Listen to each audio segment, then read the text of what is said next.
Hello students, welcome to my channel. আমার এই channel Bengal বিষয়ে তোমাদের সকলকে স্বাগতম। আশা করি সকলে ভালো আছো এবং সকলে খুব মনোযোগ সহকারে পড়াশোনা করছো। তো আমি অনিমেষ কুন্ডু তোমাদের জন্য আজকে যে ভিডিওটা নিয়ে এসেছি সেটা হলো ইলেকট্রনিক ফান্ড ট্রান্সফার, অর্থাৎ ব্যাংকের এক অ্যাকাউন্ট থেকে অন্য আরেকটা ব্যাংকের অ্যাকাউন্টে ফান্ড কিভাবে ট্রান্সফার করতে হয় এবং সেই ট্রান্সফার করার কি কি পদ্ধতি আছে এবং কোন পদ্ধতি কখন ব্যবহার করলে আমরা সুবিধা বা সুযোগ পাবো সেটা নিয়ে আমরা এই ভিডিওতে আলোচনা করব।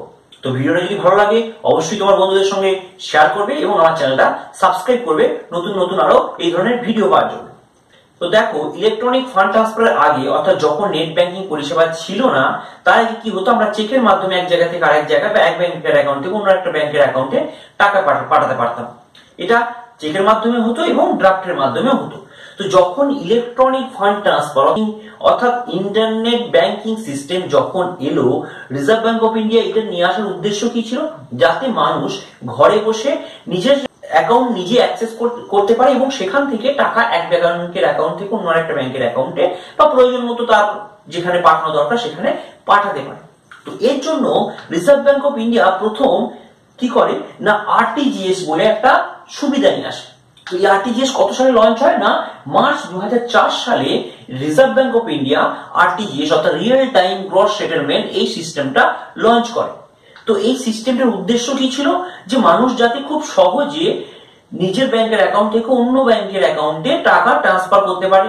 তো এর জন্য কি করা হলো, যে কয়েকটা কন্ডিশন নিয়ে আসা হলো। রিজার্ভ ব্যাংক কি কন্ডিশন দিল, যে মিনিমাম 2 লাখ টাকা ট্রানজাকশন তোমায় করতেই হবে, অর্থাৎ আরটিজিএস অর্থাৎ রিয়েল টাইম গ্রস সেটেলমেন্ট এই সুবিধা পাওয়ার জন্য মিনিমাম 2 লাখ টাকার ট্রানজাকশন তোমায় করতে হবে। তার নিচে যদি তুমি ট্রানজাকশন করো তাহলে তুমি এই সুবিধাটা বা এই আরটিজিএস এর সুবিধাটা তুমি পাবে না। আর এখানে একটা বিশেষ বৈশিষ্ট্য কি আরটিজিএস এর, না বিশেষ বৈশিষ্ট্য হলো real time and gross settlement. দেখো, এই real time and gross settlement কথাটা যদি একটু ভাঙি ভাবে একটু ভেঙে বলি তো কি হবে, রিয়েল টাইম মানে হচ্ছে প্রকৃত সময়। প্রকৃত সময় এখানে কি উদ্দেশ্যে ব্যবহার করা হচ্ছে না, যে সময়ে তুমি তোমার অ্যাকাউন্ট থেকে কাউকে টাকা ট্রান্সফার করছো ঠিক সেই সময় যাকে ট্রান্সফার করেছো টাকাটা সেই ব্যক্তির অ্যাকাউন্টে সেও পাচ্ছে। অর্থাৎ যে মুহূর্তে তোমার অ্যাকাউন্ট থেকে টাকাটা ডেবিট হবে ঠিক সেই মুহূর্তে যার অ্যাকাউন্টে পাঠিয়েছো তার অ্যাকাউন্টে ক্রেডিট হবে। এটাই হচ্ছে রিয়েল টাইমের উদ্দেশ্য। এখানে টাইম ল্যাপস বলে কিছু নেই, অর্থাৎ যে মুহূর্তে ঘটনা সেই মুহূর্তেই ঘটবে। আরেকটা জিনিস কি, গ্রস সেটেলমেন্ট। গ্রস কথাটা এখানে কি উদ্দেশ্যে ব্যবহার করা হচ্ছে, দেখো গ্রস বলতে আমরা কি বুঝি, সবকিছু নেই। যদি বলি আমার গ্রস ওয়েট মানে কি, আমার জামার ওজন, আমার প্যান্টের ওজন, সমস্ত এই চকের ওজন, ডাস্টের ওজন নিয়ে আমি গ্রস করতে পারি। কিন্তু এখানে কি অনেক কিছু কমোডিটিকে মিশিয়ে গ্রস পাচ্ছি। কিন্তু এখানে গ্রস বলতে যে সেন্স ইউজ করা হয়েছে, অর্থাৎ এখানে গ্রস হচ্ছে একজন ব্যক্তির ট্রান্সফারটা কি, সিঙ্গেল ট্রান্সফারটা কি গ্রস ধরা হচ্ছে, অর্থাৎ অন্যান্য ব্যক্তির অন্যান্য ব্যক্তি যে টাকা ট্রান্সফার করছে সেগুলোকে যোগ করা হবে না। অর্থাৎ এখানে ইন্ডিভিজুয়াল ট্রানজাকশনটা কি গ্রস ট্রানজাকশন ধরা হচ্ছে, কোনো আলাদা আলাদা ট্রানজাকশনকে জড়ো করে গ্রস করা হচ্ছে। একটা ট্রানজাকশন একটাই পেমেন্ট, একটা সেটা কি আমরা এখানে গ্রস বলছি। তো এই সুবিধা কাদের জন্য দেওয়া হলো, যে মিনিমাম 2 লাখ টাকা ট্রানজাকশন করবে। এবং আরেকটা জিনিস বলা হলো যে আপনি আপনার বাড়ি থেকে অথবা ব্যাংকে এসে এটা করতে পারবেন, কিন্তু সেটা বাড়ি থেকে করলেও তোমাকে অফিসিয়াল ওয়ার্কিং আওয়ার্স, ব্যাংকের যে অফিসিয়াল ওয়ার্কিং আওয়ার্স সেই ওয়ার্কিং আওয়ার্স এর মধ্যেই তোমাকে তোমার ট্রানজাকশনটা করতে হবে। অর্থাৎ তুমি যদি মনে করো বাড়ি থেকে বসে আমি সন্ধ্যাবেলায় করব, সেই সময় কিন্তু এই সুবিধাটা ছিল না। তো এইটাই ছিল সব থেকে ড্রব্যাক যে বা অসুবিধা, যে এটা সকলের জন্য প্রযোজ্য ছিল না। এটা শুধুমাত্র যারা বড় বড় ব্যবসাদার তাদের জন্য এই সুবিধাটা নিয়ে আসা হয়েছে, কারণ এখানে মিনিমাম ব্যালেন্স ট্রান্সফারের নিয়ম ছিল 2 লাখ, ম্যাক্সিমাম লিমিট ছিল না। তোমার সেটা ডিপেন্ড করতো নিজস্ব ব্যাংক অ্যাকাউন্টের ক্যাপাসিটির উপর, কিন্তু মিনিমাম অ্যামাউন্ট ছিল 2 লাখ। দেখো, আজ থেকে 2004 সালে মানে প্রায় 18 বছর আগে 2 লাখ টাকা ট্রানজাকশন কিন্তু খুব সহজ ব্যাপার ছিল না। 2 লাখ টাকা ট্রানজাকশন একদিনে খুব কিন্তু সহজ ব্যাপার ছিল না, ঠিক আছে। তো সেই জন্য এর সুবিধাটা সবাই পেত না, সমস্ত বিজনেসম্যানরা এই সুবিধাটা পেত না। আরেকটা কি না, ওয়ার্কিং আওয়ার্স, অর্থাৎ রিজার্ভ ব্যাংকের যে ওয়ার্কিং আওয়ার্স সেট করা ছিল সেই ওয়ার্কিং আওয়ার্স এর মধ্যে তোমাকে হয় ব্যাংকে এসে অথবা নিজের ঘর থেকে ল্যাপটপ বা কম্পিউটারের মাধ্যমে তুমি টাকা ট্রান্সফার করতে পারবে।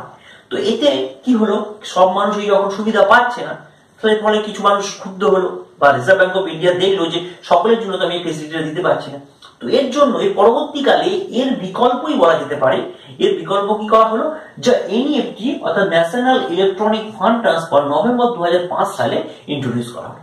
এখানে কি বলা হলো, হ্যাঁ একটা জিনিস, এই দুটো ব্যাপার কি, রিজার্ভ ব্যাংক আরটিজিএস এবং এনইএফটি দুটো ব্যাপার কি কিন্তু দেখে রিজার্ভ ব্যাংক অফ ইন্ডিয়া, অর্থাৎ রিজার্ভ ব্যাংক অফ ইন্ডিয়ার নিজস্ব তত্ত্বাবধানে এই সিস্টেম দুটো অপারেট হতো।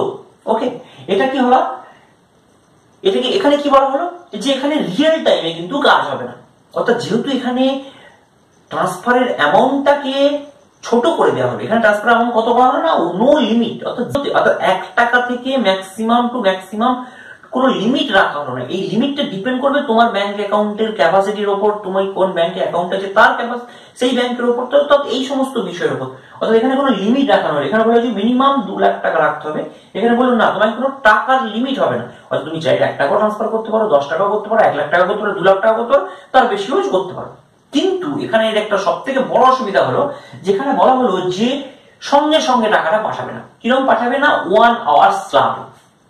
1 আওয়ার স্ল্যাবটা কি, অর্থাৎ ব্যাংকিং আওয়ার্সটাকে কয়েকটা ভাগে ভাগ করে নেওয়া হলো, অর্থাৎ 9টা থেকে 10টা, হয়তো ব্যাংক 9টা থেকে খুললো, 9টা থেকে 10টা পর্যন্ত যা হলো সঠিক সেটা 10টার সময় ছাড়া হলো, 10টা থেকে 11 পর্যন্ত যা হলো সঠিক 11টার সময় ছাড়া হলো, অর্থাৎ তোমাকে মিনিমাম 1 ঘন্টা থেকে 2 ঘন্টা পর্যন্ত ওয়েট করতে হবে। এখানে যেটা ইনস্ট্যান্ট হচ্ছিল, অর্ডার পাঠানোর সঙ্গে সঙ্গে অন্য জনের অ্যাকাউন্টে ক্রেডিট হচ্ছিল, সেটা কিন্তু এখানে হবে না, তোমার অ্যাকাউন্ট থেকে ডেবিট হবে এবং তার প্রায় 1 ঘন্টা থেকে 2 ঘন্টা টাইম পর অন্য যার অ্যাকাউন্টে টাকা পাঠাচ্ছে তার অ্যাকাউন্টে ক্রেডিট হবে। এখানে এই অবস্থাটা ছিল যে এখানে টাইমটা তোমাকে স্ল্যাবে ভাগ করা ছিল, অর্থাৎ একটা নির্দিষ্ট সময়ের মধ্যে যে সমস্ত ট্রানজাকশন গুলো গিয়ে একটা জায়গায় জড়ো হবে এবং সেখান থেকে একটা টাইমের পর সেটাকে ছাড়া হবে। ঠিক আছে, তো এখানেও বলা হয়েছিল যে এই সুবিধাটাও কিন্তু তুমি তোমার ব্যাংকিং সিস্টেমে পাবে অনলাইনে ঠিকই, কিন্তু সেটা ওয়ার্কিং আওয়ার্স এবং ওয়ার্কিং ডে এর মধ্যে হতে হবে, অর্থাৎ সকাল 9টা থেকে ওইকাল 4টে 4:30 পর্যন্ত তোমার ওই টাইমের মধ্যে যদি তুমি ট্রানজাকশন করো তাহলে ওটা ছাড়া হবে, অথবা যদি না করো অন্য সময় যদি করো তারপরে যে ওয়ার্কিং আওয়ার্স হবে সেই ওয়ার্কিং আওয়ার্স সেটা কার্যকরী হবে। তো এই ছিল আরবিআই এর আরটিজিএস এবং এনইএফটি এই দুটো বিষয় এবং তাদের এই দুটো সুবিধা এবং অসুবিধা।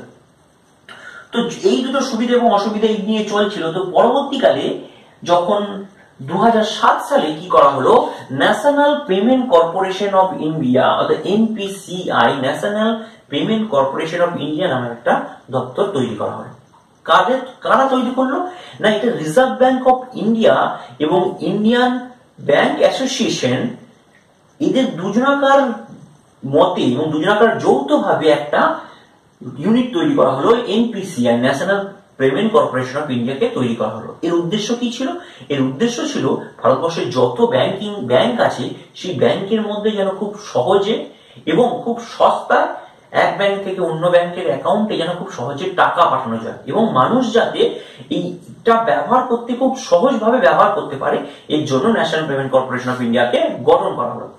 তো দেখো এটা কত সালে, 2007 সালে গঠন করা হয় এবং 2007 সালে গঠন করার পর এই দুটোর মধ্যে একটা অসুবিধা ছিল যে ওয়ার্কিং আওয়ার্স হতে হবে, টাইম লিমিট ছিল, এখানে একটা টাইম টু টাইম হলেও এখানে কিন্তু 1 আওয়ার্স লিমিট ছিল। এই অসুবিধার জন্য 22শে নভেম্বর 2010 সালে আইএমপিএস কে বাজারে নিয়ে আসা হলো। কি না, ইমিডিয়েট পেমেন্ট অর্থাৎ দ্রুত পেমেন্ট সিস্টেমকে মার্কেটে নিয়ে আসা হলো সাধারণ মানুষের সকলের জন্য। এটা কে অপারেট করছে, এই সিস্টেমটা অপারেট করবে কিন্তু আরবিআই নয়, এই সিস্টেমটাকে পুরো মনিটর করতে বা দেখাশোনা করতো NPCI, national payment corporation of India.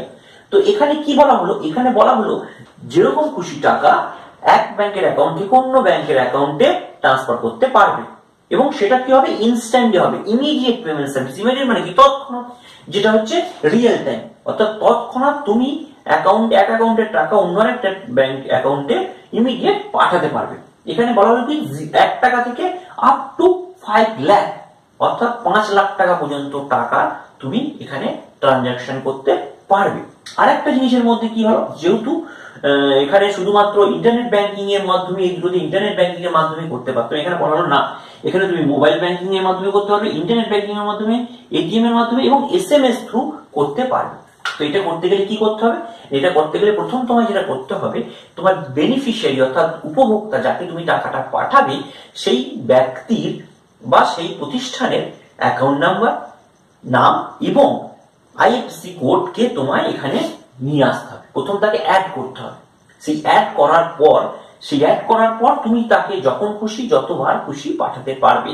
এখানে কিন্তু কোনো ওয়ার্কিং পিরিয়ড বা ওয়ার্কিং টাইম ছিল না, অর্থাৎ তুমি ঘরে বসে তোমার ইচ্ছা মতো টাইমে, তোমার নিজস্ব টাইমে টাকাকে এক জায়গা থেকে আরেক জায়গায় ট্রান্সফার করতে পারবে। এই পরিষেবাটা 24x7x365 অর্থাৎ সারা বছরে যে কোনো সময়ে যে কোনো দিন যখন খুশি যেখান থেকে খুশি তুমি টাকা ট্রান্সফার করতে পারবে। তো এই সুবিধাটা নিয়ে আসা হয় 2010 সালের 22শে নভেম্বর। তো এই তিনটে সিস্টেম গেল। বর্তমানে আমরা খুব বেশি অভ্যস্ত ইউপিআই ট্রান্সফার সিস্টেম বা ইউপিআই সিস্টেমে। ইউনিফাইড পেমেন্ট ইন্টারফেস এটা লঞ্চ করা কখন? 11 এপ্রিল 2016 সালে রিজার্ভ ব্যাংকের গভর্নর এটি লঞ্চ করেন। এটাও কেউ দেখছিল, এটাকে দেখাশোনা করতো কে না NPCI, national payment corporation of India. বলা হয় যে ন্যাশনাল পেমেন্ট কর্পোরেশন অফ ইন্ডিয়ার সব থেকে বড় কাজের মধ্যে একটা কাজ হলো ইউপিআই নামক একটা সিস্টেমকে চালু করা। তো এটা কি হতো না, এটা রিয়েল টাইমই হতো, অর্থাৎ যে মুহূর্তে তুমি টাকা ট্রান্সফার করবে ঠিক সেই মুহূর্তেই তো এক জায়গার অ্যাকাউন্ট থেকে ডেবিট হবে, অন্য আরেকটা অ্যাকাউন্টে ক্রেডিট হবে, অর্থাৎ সেম সময় কোনো রকম অসুবিধা নেই। আরেকটা কি, লিমিটটা কিন্তু এখানে ডিফারেন্ট ছিল। ডিফারেন্ট লিমিট কি, অর্থাৎ তোমার কোন ব্যাংকে অ্যাকাউন্ট আছে তার উপর ডিপেন্ড করে এবং কি ধরনের অ্যাকাউন্ট তার উপর ডিপেন্ড করে ইউপিআই এর লিমিট কম বেশি হতো, অর্থাৎ কোনো নির্দিষ্ট লিমিট ছিল। 1 টাকা থেকে আরম্ভ করে যত খুশি টাকা পাঠানো যেত, অর্থাৎ ডিপেন্ড করতে সেটা কোন ব্যাংকে তোমার অ্যাকাউন্ট আছে এবং কি ধরনের অ্যাকাউন্ট তার উপর। তবে এটা একটা বিশেষ জিনিস, মানে বিশেষ পদ্ধতিতে ইউপিআই ইউজ করতে হতো যে তোমাকে তোমার ব্যাংক অ্যাকাউন্টের সঙ্গে তোমার ফোন নাম্বারে একটা লিঙ্ক থাকতে হবে, লিঙ্ক করে রাখতে হবে এবং কোন একটা particular third party app use করে তুমি এই ট্রানজাকশনটা করতে পারো। একমাত্র ভীম যে ইউপিআই অ্যাপ আছে ভীম, এই অ্যাপসটা ইউজ করে হচ্ছে এনপিসিআই নিজস্ব অ্যাপ। আর বাদ বাকি সমস্ত যেমন Google pay, Amazon pay, Paytm, phone pay, এই সমস্ত অ্যাপগুলো ইউজ করে আমরা ইউপিআই করতে পারি, কিন্তু এগুলো সব থার্ড পার্টি অ্যাপ। অর্থাৎ তোমাকে কোনো একটা থার্ড পার্টি অ্যাপ অথবা ভীম যে অ্যাপটা আছে এই অ্যাপ দুটো, এই সমস্ত অ্যাপ ইউজ করেই তুমি এখানে টাকাকে এক জায়গা থেকে আরেক জায়গায় ট্রান্সফার করতে পারবে। এর আগে কি হচ্ছিল, এর আগে নেট ব্যাংকিং, অর্থাৎ তুমি যে ব্যাংকের অ্যাকাউন্ট আছে সেখান থেকে তুমি নেট ব্যাংকিং অ্যাক্সেসের সুবিধা চেয়েছো, তারা তোমায় প্রোভাইড করেছে এবং সেখান থেকে তুমি এই তিনটে পরিষেবা করতে পারতে। কিন্তু এখানে ব্যাংকিং অ্যাকাউন্টের সঙ্গে কোনো ডাইরেক্ট লিঙ্কে রাখার দরকার নেই, তোমার ব্যাংক অ্যাকাউন্ট নাম্বারও দরকার হবে না, আইএফএসসি কোডও দরকার হবে না, শুধুমাত্র তোমার ইউপিআই আইডি যদি থাকে তো তুমি এক ব্যাংকের অ্যাকাউন্ট থেকে আরেক ব্যাংকে অথবা এক ইউপিআই আইডি থেকে আরেক ইউপিআই আইডি, ব্যাংক থেকে ওয়ালেটে, ওয়ালেট থেকে ব্যাংকে, যে কোনো জায়গায় যে কোনো সময় যে কোনো ভাবে টাকা পাঠাতে পারবে। এখানে অ্যাকাউন্ট হোল্ডারের নাম, আইএফএসসি কোড অথবা অ্যাকাউন্ট নাম্বারের কোনো দরকার পড়বে না।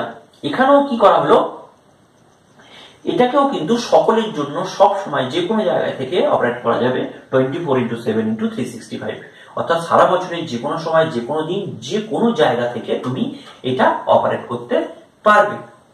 এই চারটে হলো এখানকার মেন ব্যাপার।